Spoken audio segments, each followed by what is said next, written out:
konsumsi juga sesuatu yang mungkin ya bisa setidaknya meningkatkan imunitas saya.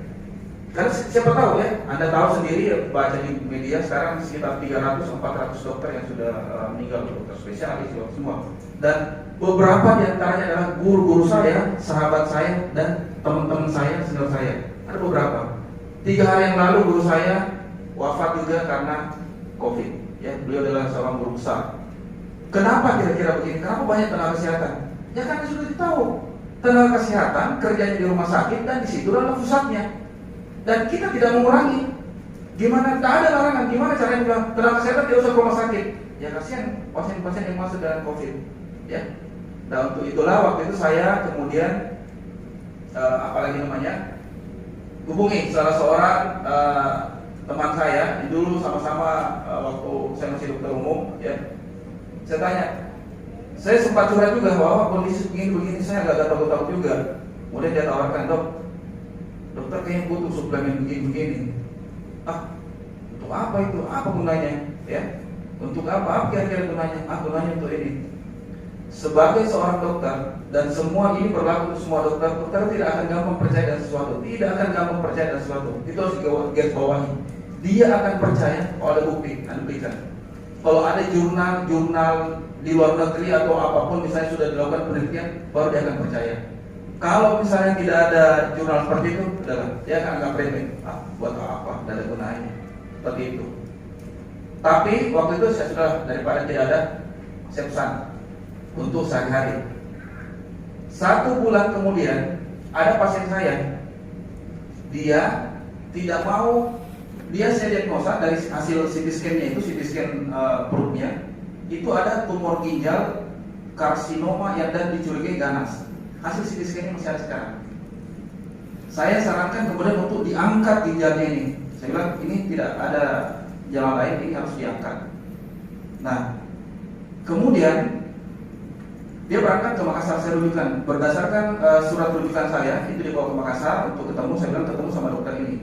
Sampai di rumah sakit yang saya tuju, dia menelpon, dok, saya sudah ketemu dengan dokter rujuk dan sudah rencana untuk diangkat. Cuma tempat lagi penuh karena sebagian tempat dipakai untuk pasien COVID. Jadi saya bilang kapan? Mungkin dok minggu depan. Nah setelah itu dia negosiasi. Sebenarnya ibunya agak takut, dok. Bisa nggak kira-kira tidak usah diangkat?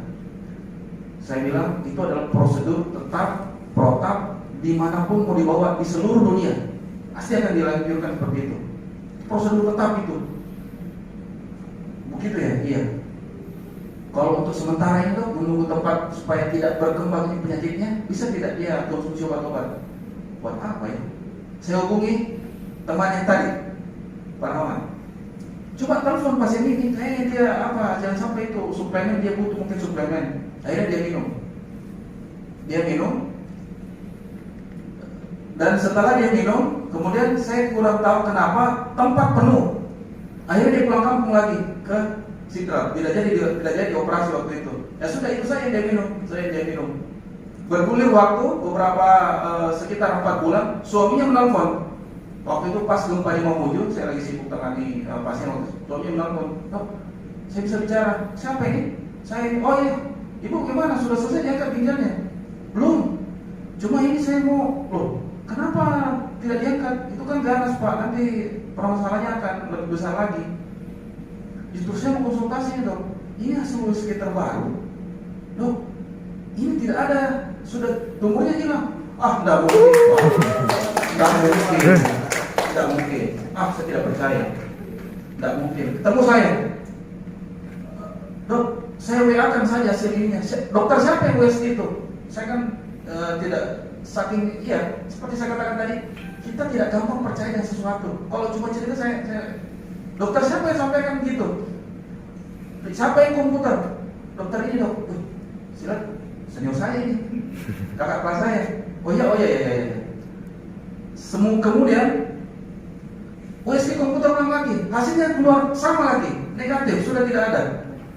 Bandingkan dengan hasil USG sebelumnya. USG sebelumnya ada, CT scan sebelumnya ada, dan kemudian terakhir ini tidak ada. Saya kemudian saya tidak langsung percaya hal yang seperti ini. tunggu, saya datang ke rumahnya. Saya datang ke rumahnya di sekitar berapa kilo ya, 1-2 jam lah perjalanan. Ini pasien saya bilang hilang ini. Bagaimana caranya bisa hilang?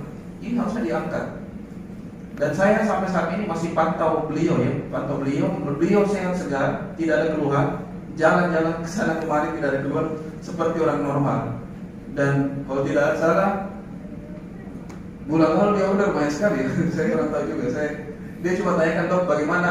Saya bilang ya sudahlah, kalau memang seperti itu saya tetap pantau ibu mau minum suplemen yang ini silahkan ya. Itu adalah salah satu makanya saya tertarik sebenarnya, bukan untuk apa-apa. Saya penasaran sebenarnya apa kandungannya, kenapa bisa, saat apa yang terbukti bisa membuat hal seperti ini terjadi. Nah, ini stem cell. Tadi sudah sempat disinggung kenapa stem cell. Jadi supaya kita tidak terjebak, ya, jangan sampai jebakan bahwa ini adalah stem cell, hati-hati, salah, ya.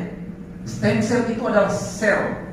Stem cell itu adalah sel, itu adalah benda hidup, ya, itu hidup dan tidak mungkin dimasukkan dalam saset, tidak mungkin. Itu adalah sel. Stem cell itu sel, dan kemudian ada namanya pluripotent. Stem cell yang paling bagus itu adalah stem cell yang bisa diambil dari sel-sel, namanya blastokis.